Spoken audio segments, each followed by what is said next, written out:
11:11 de la mañana en toda la República Argentina. Recién sonaba Karma Chameleon, una de las canciones más famosas de Culture Club, la banda liderada por Boy George, que hoy está cumpliendo 60 años. Así que Johnny que me está esperando, no sabía, la tiró por tirar y vino bien para la efeméride. Feliz cumpleaños para Boy George. Y dejando lo musical de lado y pasando ¿sí? a la parte económica, el otro día miraba los resultados del Centro de Estudios Metropolitanos que estuvieron haciendo investigaciones a través del monitor del clima social y llegaron a ver que el 62% de los entrevistados en el AMBA admite que el sueldo no les alcanza. A ver, que la pandemia nos ha afectado económicamente no es una novedad, pero estos números realmente alarman. Y está conectado con nosotros vía Skype Matías Barroetaveña, él es legislador de la Ciudad de Buenos Aires por el Frente de Todos, también es director del Centro de Estudios, así que Matías, del Centro de Estudios Metropolitanos, así se dice. Así que Matías, bienvenido al arranque. Augusto Nisbet te saluda, ¿cómo estás? ¿Qué tal? ¿Cómo estás? Buenos días. Se me vinieron todos los años encima cuando tiraste que cumplió 60 años Culture Club.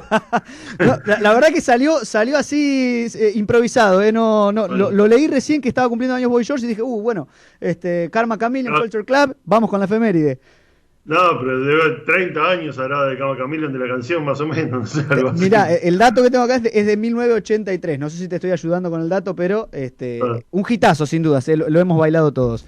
Matías, yendo ya a lo que nos compete y a lo que decía, impresionantes realmente los números que han recabado con el Centro de Estudios Metropolitanos.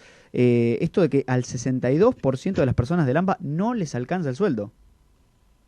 Bueno, a ver, la verdad es que venimos viendo, sabemos, ¿no? Desde el macrismo, nosotros empezamos a medir. El Centro de Estudios Metropolitanos es un consorcio de cooperación, son 3 universidades: la Universidad Metropolitana de la Educación y el Trabajo, la UMED, la Universidad Nacional Arturo Jaureche de Florencio Varela y la Universidad Nacional de Burlingame.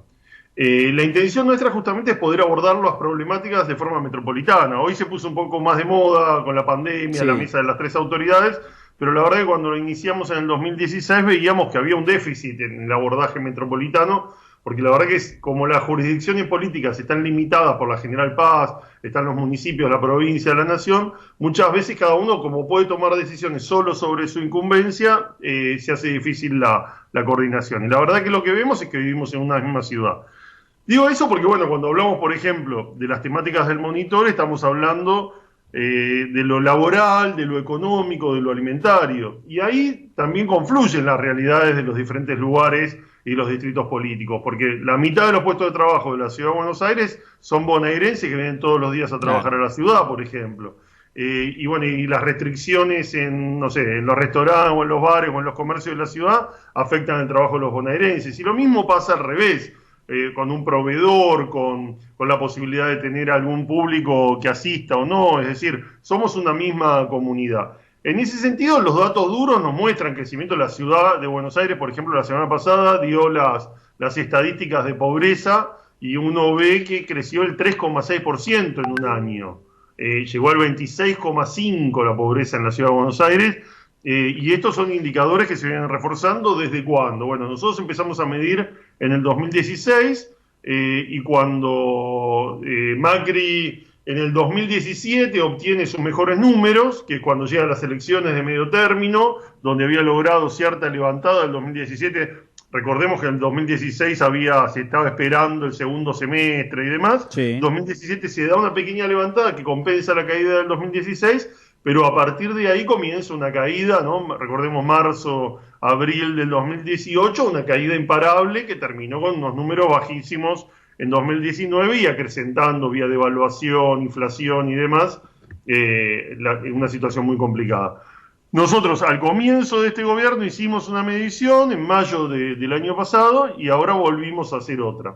Y lo que vemos es que entre el año pasado y este hay más o menos un empate. Lo que pasa es que es un empate en una situación muy mala. Claro. ¿No? Porque, a ver, por ejemplo, disminuyeron la porción de comidas porque no tenían suficiente dinero para comprar alimentos. Un dato durísimo. Era el 48% y ahora es el 53%. O sea, hay 5% más de personas que nos dicen esto. Que no le alcanza el sueldo pasó del 59 al 62%. que pasó hambre, pasó del 28 al 30%. Y así, bueno, la situación económica personal del 41 al 42 no tanto, pero sí cuando se evalúa la nacional pasó del 50 al 64. A ver, lo que vemos es que se ha consolidado una situación que tiene que ver con los datos duros, es decir, hubo una crisis muy grande en la salida del macrismo y después nos agarró la pandemia que obligó a tomar decisiones de cuarentena y cierre de muchísimas actividades. En eso lo que nosotros decimos es que estos números no son muchísimo peores porque el gobierno nacional tomó una decisión estratégica de tener políticas para acompañar esto. Es decir, además de la asignación por hijos, se sumó la tarjeta alimentar, después estuvo el ATP, estuvo el IFE, ahora está el Repro 2, por ejemplo, ahora el Repro 2 está cubriendo más de 1 millón de personas, más de 100.000 monotributistas. Y todo un conjunto de políticas que hicieron que, bueno, que pudiera acompañarse este proceso. Y por el otro lado, la Argentina tiene, y la región particularmente tiene, un entramado de organizaciones sociales, de iglesias, de organizaciones, de militantes y demás, que hace que se pueda en el territorio canalizar esta ayuda, que rápidamente llegue a través de los comedores, a través de la militancia, a través de las organizaciones, y de esa forma canalizar para evitar situaciones de descontento muy fuertes en las calles que hemos visto en muchos otros lugares del continente. Sí, sí, a ver, de todo lo que dijiste, sorprende el número, lo decías, 30% de la gente afirma que pasó hambre, y si bien el año pasado era 28, ahora es 30, digo, el número se mantiene, la situación es crítica, y a ver, al menos en lo personal lo digo, no veo que vaya a mejorar rápidamente en el futuro cercano por el solo hecho de que la pandemia sigue complicando no solamente a la Argentina, sino al mundo. Ahora, te consulto, ¿cómo ves las acciones de los distintos gobiernos? Puntualmente estabas hablando de la Ciudad de Buenos Aires, del gobierno de Horacio Rodríguez Larreta. ¿Cómo ves las acciones que se están tomando? ¿Se está empezando a analizar el hecho de que, por ejemplo, los gastronómicos puedan volver a atender con clientes dentro de sus locales? ¿Cómo ves que se viene manejando en los distintos estamentos esta crisis que estamos viviendo?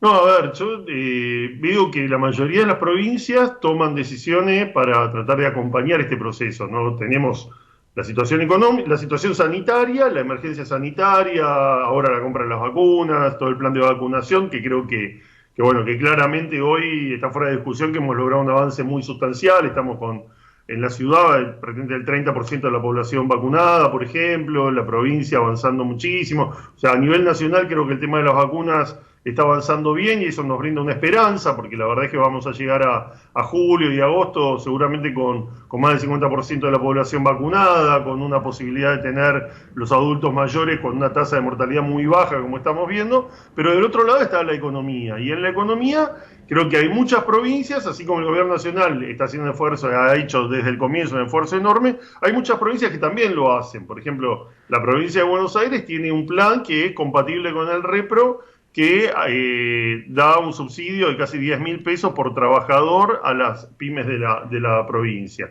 Y tiene una lista de más de 12 políticas que tienen que ver con lo económico, con lo laboral.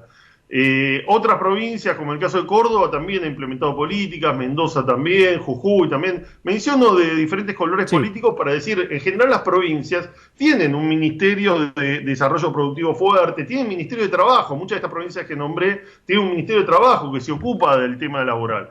La ciudad de Buenos Aires, como viene de ser un municipio con un delegado presidencial antes de la reforma constitucional, tiene una agenda más local, es decir, el jefe de gobierno se comporta como un intendente. Veamos cuáles son las prioridades, ¿no? Por ejemplo, en su momento de la Rúa llegó a presidente y sus logros eran que había tirado algo en la costanera, una construcción, que había puesto rejas en las plazas.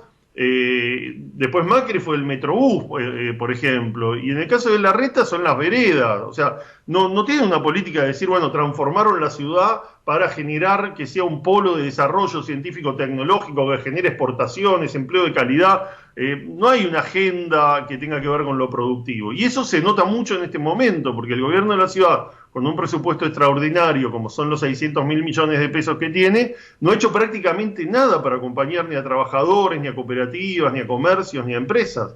Ha tenido una actitud absolutamente pasiva. A la legislatura ha traído proyectos que son eximir el alivio que se votó en la última sesión. Son 2 o 3 meses para sectores como salones de eventos, gimnasios, y espacios culturales que muchos ya estaban exentos por ley, además 2 meses de ABL o 3 meses de ABL, Sí, o creo alguna que son exención dos. de ingresos brutos para el sector gastronómico que está facturando menos. Es decir, es muy poco y por eso nosotros hemos propuesto muchísimas otras cosas. Y de hecho el gobierno nacional tomó una propuesta que nosotros hicimos, que fue hacer un impuesto sobre el sistema financiero, que nosotros proponíamos con eso recaudar para hacer un repro local y pagarle a 600.000 personas entre 15.000 y 18.000 pesos durante 2 meses. Ellos tomaron la propuesta de cómo recaudar, pero la gastan en otra cosa. O sea, están gastando la plata en seguir con los negocios inmobiliarios, en Costa Salguero, en arreglar veredas, que es importante, pero que en este momento, además de que muchas de las que arreglan, lo vemos todos los días con la denuncia de los vecinos, están rotas, me parece que hay una falla de prioridades, 800 millones en encuestas, nos parece que hay una falla de prioridades y que hay que acompañar a la gente, porque si no la otra decisión es la decisión de, bueno, que abran, no pasa nada, abramos todo, abramos los shopping, abramos todo, que total nos sale más barato porque no tenemos que poner plata porque los dejamos abrir. Eso me parece absolutamente irresponsable. Sí, a ver, como decís, y me parece que hasta ahí también, porque digo, por ejemplo, los gimnasios siguen marchando y siguen intentando volver a abrir sus puertas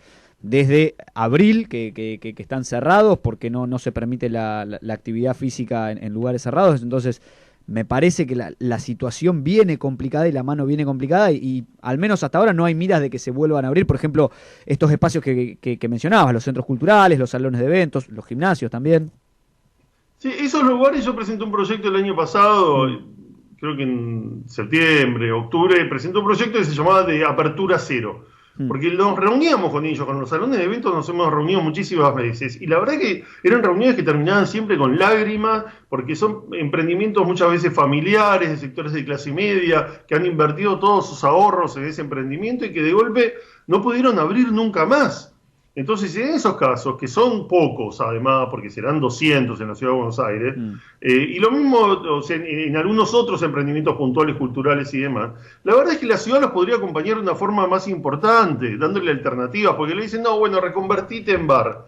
Es muy difícil que alguien que no está facturando, que viene cerrado, pueda sacar plata de dónde para poder comprar todo lo necesario para que sea un bar. Y además los bares también tienen restricciones y hay otros en el barrio. No es fácil reconvertirse de esa manera. La verdad es que y después el tema de los gimnasios les habilitan el tema del exterior, pero la verdad es que también es un sector que viene sufriendo muchísimo por el cierre. Y los espacios culturales, bueno, La Nación, por ejemplo, estuve reunido con la diputada Gisela Marciota, fuimos a ver al ministro de Cultura de Nación, nos pasó los números, llevan invertidos en la ciudad más de 1.000 millones de pesos en transferencias directas a personas y espacios culturales, mientras que la ciudad de Buenos Aires bajó el presupuesto en cultura.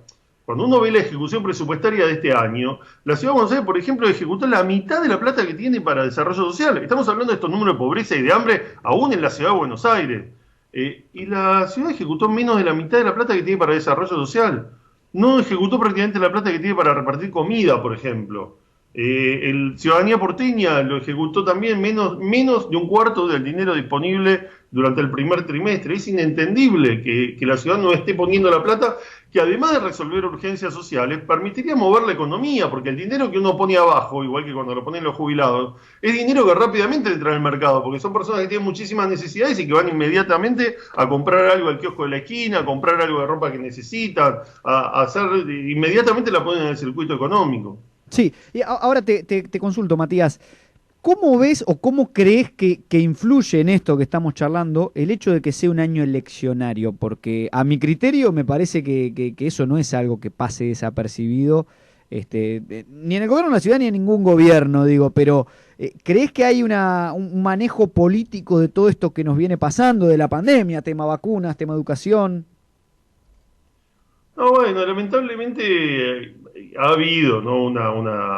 una discusión difícil con respecto al tema de las vacunas. Nosotros en la ciudad, la verdad que creo que hemos hecho una oposición absolutamente responsable, donde hemos acompañado el proceso de declaración en su momento de la emergencia, pero la verdad es que a nivel nacional ha habido oposiciones, ¿no?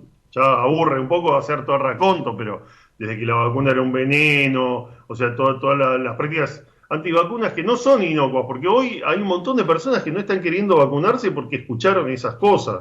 Y ese es un riesgo enorme, porque hay que salir a convencer a personas de que se tienen que vacunar hoy que las vacunas están disponibles. Y después, bueno, muchísimas de otros ataques. La verdad que me parece que no tiene mucho sentido volver sobre eso, pero sí la verdad es que ha habido esa politización, ¿no? Y estamos llegando a la campaña y bueno, estamos en una situación donde la ciudad de Buenos Aires hay una consolidación de un poder del PRO, que creo que eso es responsabilidad también nuestra por no haber tenido alternativas más fuertes, no haber podido constituirlas. Creo que en la última elección la verdad que nosotros aprendimos bastante y llegamos a un porcentaje, más de un tercio de los porteños nos acompañó, y somos claramente la segunda fuerza y la oposición clara en la ciudad de Buenos Aires, pero la verdad es que el PRO desde el 2007 viene gobernando y tienen una suma del poder público, porque tienen una mayoría muy fuerte, han perdido los 40 votos y por eso no pueden seguir vendiendo tierra de la misma manera que antes, pero tienen un ejecutivo y un poder judicial que prácticamente le responde con los ojos cerrados.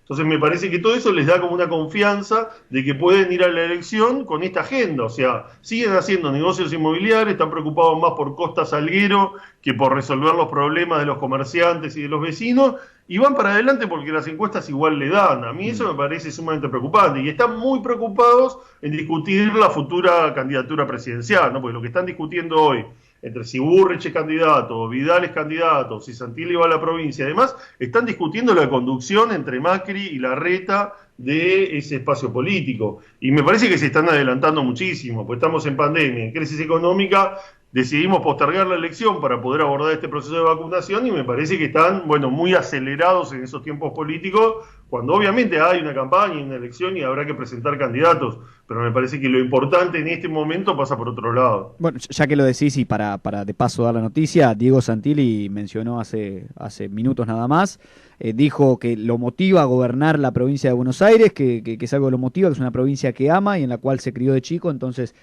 un poco para también dar la noticia y sustentar lo que decís, ¿no? Digo, evidentemente hay una cierta puja y una cierta pelea por ver dónde se ubica cada quien de cara a lo que se viene más adelante con el tema de las elecciones.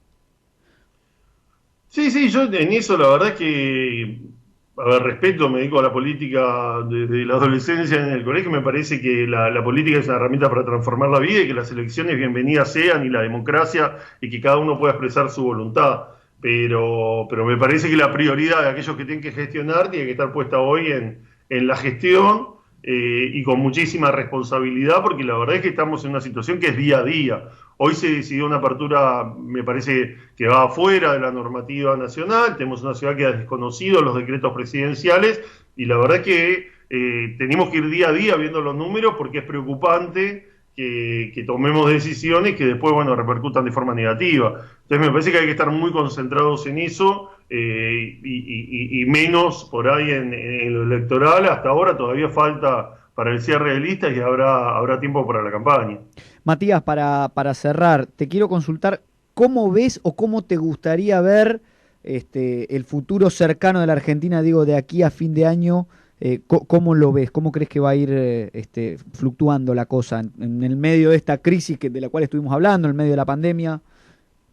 Sí, yo, a ver, soy moderadamente optimista en un marco negativo. O sea, yo soy consciente de la situación que se está pasando y de la angustia que se está pasando, tanto por las consecuencias de la pandemia, por las consecuencias en términos de que algunos han sufrido muertes de familiares, de amigos, y todo lo que tiene que ver después con la angustia de la pandemia, del encierro. Yo tengo hijos adolescentes, o sea, es una situación complicada en lo psicológico también y después toda la consecuencia económica. No, obviamente que todo esto no se va a resolver de un día para el otro, pero yo creo que vamos a tener junio, julio, agosto con un proceso de vacunación fuerte y un invierno que nos va a obligar a tener muchísimos cuidados y estos cierres y aperturas como para poder controlarlo. Pero a partir de septiembre yo creo que vamos a empezar a vivir otro momento. El año pasado, cuando uno ve las curvas, uno ve que hubo un comienzo de recuperación cuando salimos del invierno y que eso después, bueno, cierta irresponsabilidad en el verano, bueno, nos llevó a esta situación actual. Yo creo que vamos a tener con vacunas esa recuperación y que rápidamente vamos a ver cómo se va moviendo el circuito económico sobre septiembre, octubre, noviembre, y eso va a ser una muy buena noticia porque va a permitir, bueno, más reactivación económica. Es muy importante que los salarios le ganen la inflación, y eso me parece que los sectores han sido afectados de forma muy diferente. No es igual la situación para todos. Hay algunos que han ganado muchísimo dinero pese a la crisis y otros, como los que mencionaba, que estuvieron totalmente cerrados. Entonces, las paritarias, aquellos sectores que pueden pagar más paritaria y que han ganado durante este tiempo, tienen que pagar más y tiene que haber una posibilidad de que el Estado acompañe al resto. Me parece que con todo eso vamos a tener una recuperación económica sobre final de año, una recuperación de los ingresos y con un Estado presente que acompañe vamos a poder tener un respiro de esta situación para empezar a planificar lo que este gobierno nacional vino a hacer, que no era esto de administrar una pandemia, sino la verdad volver a poner a la Argentina en el circuito del consumo, la producción, el trabajo, el desarrollo, el crecimiento de exportaciones con valor agregado para generar puestos de trabajo de calidad, que eso es la plataforma de nuestro Frente de Todos, que no era vacunar a la población, pero que bueno, tocó esta situación y me parece que el presidente se ha hecho cargo de forma muy efectiva de eso, que era cuidar la vida de los argentinos, ¿no? Matías, gracias por tu tiempo con el arranque. No creo que sea la última vez, así que te despido hasta la próxima. Muchísimas gracias a vos. Hasta luego. Ahí estaba Matías Barruetaveña, legislador de la Ciudad Autónoma de Buenos Aires por el Frente de Todos y también director del Centro de Estudios Metropolitanos, charlando en la mañana del arranque aquí en Radio Sónica.